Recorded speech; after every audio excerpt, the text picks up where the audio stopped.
I suppose everyone here is pretty familiar with the Jealous Girlfriend opener by Style. Probably the most famous, most popular opener that was ever invented. And it's an opinion opener. So what's the idea behind the opinion opener? What was Style codifying here? Well, he says a lot of times when people go up to open, they're telegraphing too much interest. A lot of guys open with the interview. They open with this kind of stuff. Hey, can I buy you a drink? You're hot. Damn, girl, you're really beautiful. Can I buy you a drink? Do you have a boyfriend? Hey, I'm Chris. What's your name? Okay, see what's going on here? They're indicators of interest. Why would someone open with an indicator of interest? And what he's doing is he's giving away his cards. He's showing his cards. If I walk up to a girl and approach her and run an opener, I don't want to start off by saying, I want you really bad and I hope you want me. Like, why would I open someone that way? I want you really bad and I hope you want me. I might as well say, I'm really low value and you're really high value. Do you want me? I want you. That's basically how most guys open. Can I buy you a drink? It's bad enough to buy her a drink. You don't even know her. But to ask permission to buy her a drink? What else do guys do? Do you have a boyfriend? Well, I'll buy you a drink if you don't have a boyfriend. Oh, you do? Oh, well. Well, why were you talking to her then? Maybe you wanted something? It gives away the fact that he just wanted something or he wanted to hook up with her. I don't want to be so easy. I want the girl to feel like she has to work for it. I want her to feel like she has to win me over. I don't want her to know for sure if I want her or not. Does he like me? I don't know. Well, sometimes, he seemed like he liked me, but then he walked away. Like, I want her to feel that uncertainty. I want her to feel that comfort that comes from knowing that a guy's not trying to get something. If I come up and I'm immediately trying to get something, that doesn't make her feel safe. That makes her put up her guard. Like, whoa there, trying to get something, guy. Okay? I don't want to create these feelings inside of her, not just yet. I haven't even started a conversation with her yet. Guys, open with the interview. What's your name? I'm Chris. What do you do? Well, I'm a computer guy. Where are you from? Like, he obviously doesn't really care. He's asking these things because he just wants to keep talking to her because he wants to fuck her, and she can tell. It's obvious on the face of it. So when Style comes in with the opinion opener, he's doing something different. He's coming in, and he's just starting a conversation in such a way that it comes off like, well, I could have asked anybody, basically, and she happened to be there. Okay? Like, let's say that I'm walking through the crowd, and I turn over my shoulder, and I say, hey, man, do you have the time? Notice he doesn't get the impression that I want something, like, hey, do you want to hang out sometime? Or I like you, do you like me? It's nothing like that. And rather, it's like, I just need to know the time. I'm in my own world. I happen to need to know the time. And, I'll just get it from this guy. This guy's got the time. I'll get it from him. It could have been anybody. And it just happened to be him. Okay? This is exactly what Style's doing with the opinion opener. When he asks a girl for their opinion about something, it comes off like he could have asked anybody. She just happened to be there. It doesn't telegraph any additional interest, at least if it's delivered properly. So I might walk by, and a lot of times here's what I'll do. I'll do a double take as I walk by. I'll kind of walk, and I'll go, oh, hey. Notice that? Watch that again in my body language. I start walking. Oh, hey, do you guys have the time?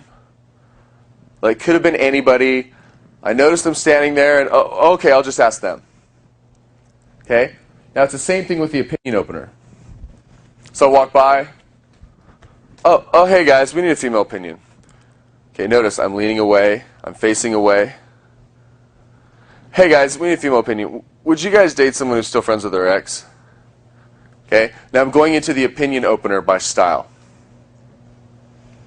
Notice it's like, I'll just guess I'll ask her. She happens to be there. I could have asked anybody. She happened to be standing there. Fine. I need a girl's opinion on something. I'll ask this girl. Here's a girl. You're a girl, right? Check this. Answer this question for me.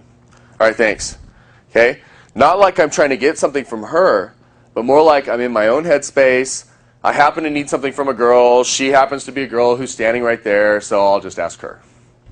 That's how the opinion opener needs to come off. I'll do a double take. I kind of look and, oh, there's a girl. Oh, hey, guys. Okay, see that delivery? Very different than if I'm staring at her from across the room and walk straight up to her like, I'm hoping it's going to work. I want to talk to her really bad. I want her to feel like it's very inadvertent, it's spontaneous. I could have asked anybody, but she happened to be there. Okay?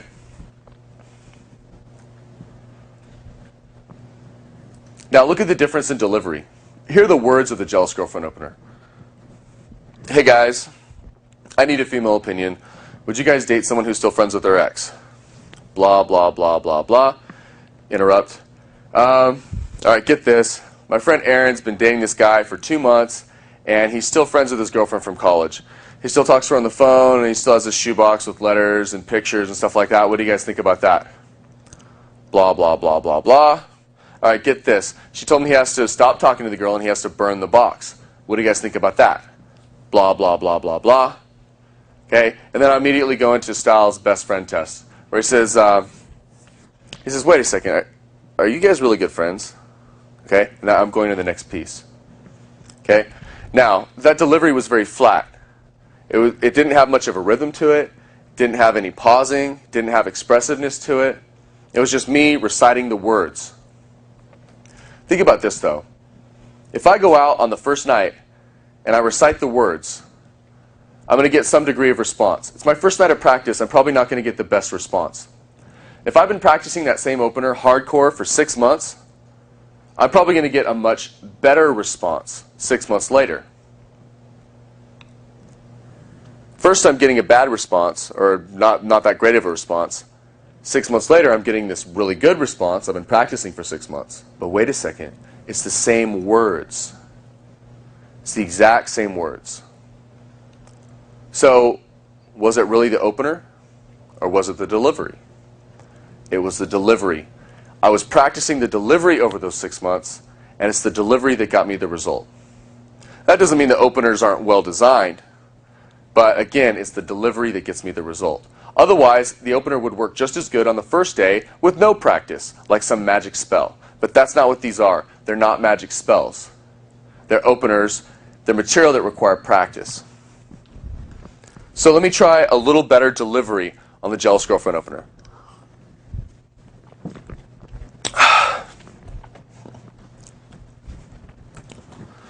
Hey guys, I need a female opinion. I really need to get back to my friends, but would you guys date someone who's still friends with their ex? Okay, get this. My friend Aaron's been dating this guy for 2 months, but he's still friends with his girlfriend from college. They still talk on the phone, and he's got this shoebox with letters, pictures, stuff like that. What do you guys think about that? Blah, blah, blah, blah, blah, blah, blah. Okay. Get this. She told him, you need to stop talking to the girl, and you need to burn the box. What do you guys think about that? Blah, blah, blah, blah, blah, blah, blah, blah, blah, blah. Wait a second. Are you guys really good friends? Yes. Like BFFs? Yes. Oh my God, I can totally tell. You guys make the exact same facial expressions. Cue laughter. They will laugh, right? They'll say, you know what else? I notice that whenever I say something, or whenever you guys are about to say something, you guys look at each other first. Now what I'm doing when I point is I'm putting my finger between their faces so the eyes follow the motion. So when I put my finger between their faces, both of their heads turn inwards towards the finger and they meet. The eyes look at each other, and they look each other in the eyes. So right when I say, you guys look at each other first, they actually look at each other. And right when I say that, right as they're processing that inside their mind, their eyes meet, and they burst shrieking with laughter. Okay? Now I'm going to change the subject. Say, you guys look at each other first. Well, I might throw in one last piece. Here's from Tyler where he says, you know what else? For Christmas, you guys should get each other those little shoulder strap mirrors. So when you're by yourself, you can still do that. Oh my God. See what's going on? They'll laugh again really hard. Now at this point, I'm going to change the subject. I'm going to say, this totally reminds me of last week. I was down in the W eating lunch. and the waiter comes by. Boom, I've gone to the next story. Okay? Notice the power of delivery. You're out practicing your delivery. Speak slow with pauses, be expressive, build up anticipation, and so on and so on. Okay, another piece of advice I want to give you regarding openers is do not milk your opener. Very often, students will start their opener and the girl will take control of the interaction and she will start leading by asking questions. You know, he'll be like, hey guys, you know, would you date someone who's still friends with their ex or whatever? And she'll be like, well, I don't know, how long have they been dating? And now he's like, 2 months. And she'll be like, well, how long was he dating the other girl? 3 years. Well, are they still in love? Because if they're talking on the phone all the time, it sounds to me like they're still in love. And if his girlfriend doesn't want him to talk, then why is he respecting his ex-girlfriend instead of his regular girlfriend? And like, the guy will get stuck on the opener. I'll come back into the set 5 or 10 minutes later, and they're still talking about the opener. Okay? You don't want to get stuck on the same thread for so long. You want to use multiple threads. As quickly as you can branch off and fire up some other thread, that's preferable. So I'll throw out the first thread long enough to hook and get the conversation started. And as soon as I have that going, I'll cut it even before it's done. And I'll throw out the next thread and get them thinking about that. And the next thread, I can go back to the first one, go back to the second one, whatever, but I should always have some dangling thread waiting for me to pick it back up. I should never have some awkward pause in the conversation where there's nothing left to say. I should always have some thread that I left where I can say, oh yeah, back to what I was saying about whatever the fuck. See what I mean? Okay? Girls will take control. I'll come into the set, and she's leading him around by the nose. She's like, well, how long have they been dating? Well, are they still in love? And he's like, now he's the answering questions guy. Why did he get stuck on that thread for so long? Remember, you don't want to sit there and be in some big, long conversation about the opener. You just want to run that opener long enough to get the conversation started, and you want to cut and go to the next thread. Do not milk your opener. The problem is, if you keep talking about the same thing, it telegraphs interest. The example that I put in the book, The Mystery Method, was a guy's walking his dog in the park, and there's a girl walking her dog in the park. And they start talking. He says, oh, that's a cute dog. What kind is it? She says, oh, it's a Cocker Spaniel. He says, that's cool. Mine's a Labrador. You know, I get him groomed right over there on the corner. She goes, oh, I go down the street 2 blocks. There's a good grooming shop down there. And then he says, so, what kind of dog food do you feed her? Okay? Now, right at that moment, interest was telegraphed. What he really said there, what he subcommunicated was, I don't really care about your dog. I'm just desperate to keep talking to you, and I can't think of anything better to say. So I'm just trying to continue the other thread. We were already on this thread, so I'm just trying to push it and milk it a little longer and get whatever extra time I can squeeze out of it. It's a mistake. You don't want to come off like you're milking your opener. You don't want to get stuck in some, whatever, I'm bored with that topic. You know what, last week some other bullshit happened. And go into the next thing. Okay? It's just too obvious. Students really get hung up on the opener. What are we really trying to do when we open? Are we trying to telegraph interest? Absolutely not. If you telegraphed interest during the opener, then you fucked up. Are we trying to get her interested in us? No. All we're trying to do is hook. All we're trying to do is reach the hook point. What is the hook point? The hook point is when you stop getting IODs and you start getting IOIs. When you first open a set, they're kind of hoping you're going to leave. Oh, great, some guy approached us. How long is he going to be here? Are we going to have to go pee or go get a drink or go find our friends or go dance? Okay? They're like, great, how long is this guy going to be here? But at some point, when I hook them, then they start thinking the opposite. They start thinking, wow, this guy's really cool. You know, how long is he going to be here? I hope he stays. Oh, no, is he going to leave? Oh, no, is he going to leave? That's what I want her to feel. The hook point is when you reach that. When she goes from giving you indicators of disinterest, IODs, to when she starts giving you indicators of interest, IOIs. She goes from hoping you'll leave to hoping that you'll stay. And that's the point of the opener, is just to get the conversation going to where the people want to have a conversation with you and they want to continue the conversation with you.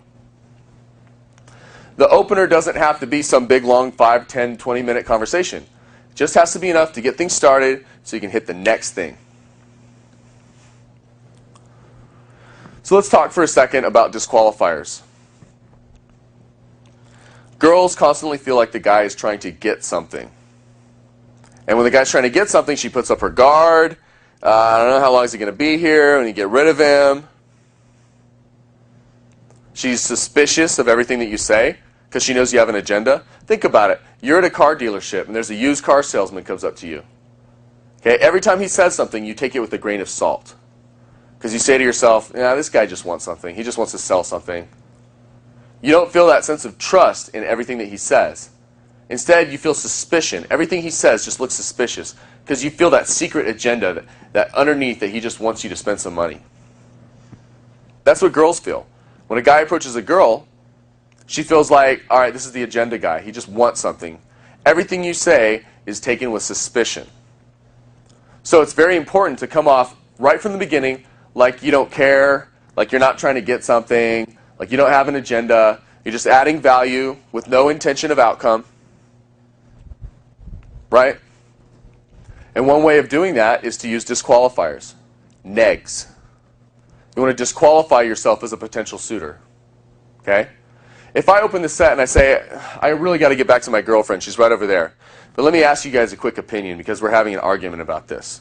Last week, and I do some quick little opener, some quick little story. Now, do they feel like I'm trying to get them? If I'm saying, my girlfriend, I got to get back to my girlfriend. Right? I got to go. I don't really have any time for this right now. Notice what's happened? You do the same thing with your body. Let's say that the set is here. Okay? And I'm walking away. I say something. I go to walk away. Oh, really? They say something. I get hooked. Hooked. I'm hooked back in. What? Huh? What? Oh, that's interesting. Blah, blah, blah. I really got to go. I got to get back to my girlfriend. Okay? What I'm doing is I'm using my body language to convey the disqualifier. We call this body rocking. Right? I'll walk up to the set, run an opener, but I'm already kind of walking off. Then I act like they just hooked me back in with something. I come back and say a little bit more, but I really got to go. Okay? You can do this with your body language and verbally. Oh, I've only got a minute. I've only got a sec. I've really got to get back to my friends. I don't have much time right now. Okay? You want to do that verbally. You want to do that with your attitude. You want to do that with your body. Like you're always on your way out. If the girls feel like you're trying to get something, then their guard goes up. But if they feel like you're really just on your way out, they don't have to protect themselves anymore. All those feelings inside where they say, oh, great, how long is he going to be here? Is he trying to get something? Do I have to go pee? Those thoughts just poof. They disappear like magic. Those thoughts just disappear out of her mind. She doesn't think about them. She doesn't feel them. You don't come off like you're trying to get something. You come off like you're trying to leave. You should always open that way like you're trying to leave. You should always use body rocking and false time constraints to create this impression like you're on your way out at all times. For a second here, let's talk about the 3-second rule. The 3-second rule is popularly understood as being a rule that says, whenever I'm in the bar, if I see a set that I want to open, I should immediately approach it. Just immediately walk right up and run an opener on that set. You know, within 3 seconds. Basically, immediately walk right up and run an opener on that set. But a deeper, more accurate interpretation of the rule, although that is a good one, is this. When I first enter the venue, I should be in set within 3 seconds. I need to be in set within 3 seconds of entering the venue. I walk in the door, I immediately open a set and approach it. Okay? Now, I don't care if it's guys. I don't care if it's ugly girls. It doesn't matter. There doesn't have to be a target in the set. People use the existence of a target or lack thereof as an excuse not to open sets. What we're trying to do when we first get in the field is we're trying to just get warmed up. We want to get into a talkative state. Okay? So it's very easy, if you want to protect your fragile ego, to say, oh, not that set, she's not hot enough, And not that set. No, I wouldn't date those kind of girls. And not that set, not that set. Always has some excuse. Not that set, not that set, not that set.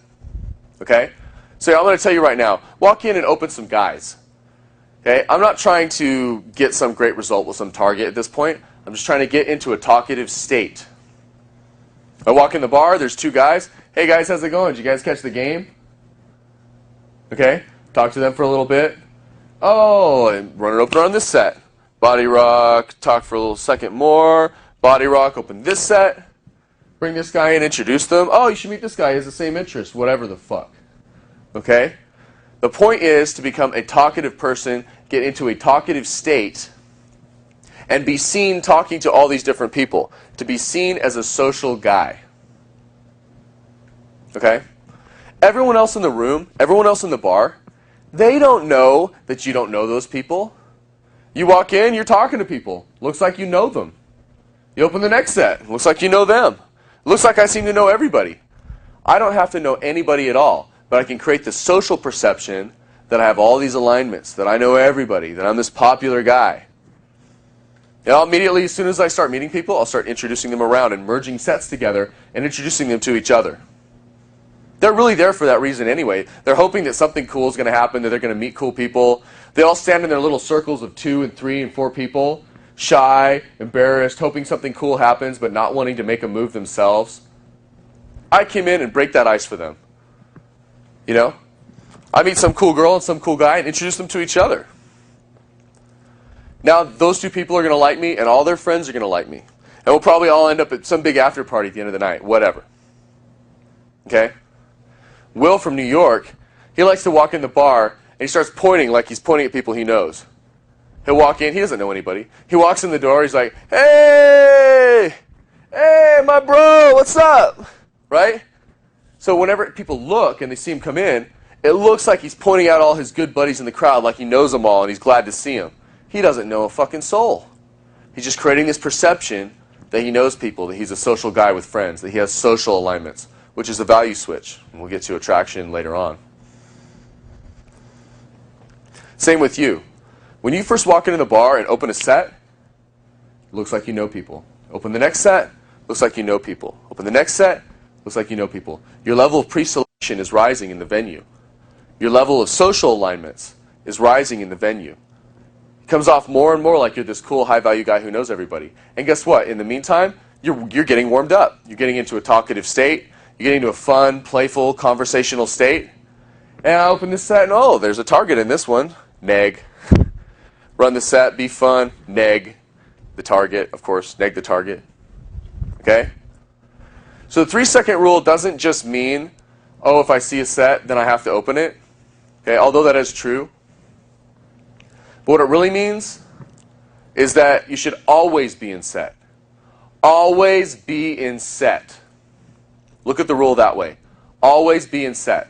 If you're standing there by yourself, looking over at some set saying, no, not her, she's not cute enough, not them, I don't like the way they look, right? Bottom line is you're standing by yourself, your value is dropping like a rock. Okay? Always be in set. I don't give a fuck who it is. It could be 3 guys, it could be 2 fat girls, whatever. You can always turn and talk to somebody else. But at least in the meantime, you're not standing there by yourself trying to look tough, trying to look cool, trying to look above the fray. Hey, what's up? What's up? Don't be that guy, okay? You want to be the fun, happy guy with a lot of friends, not the tough loner with a dark secret or whatever.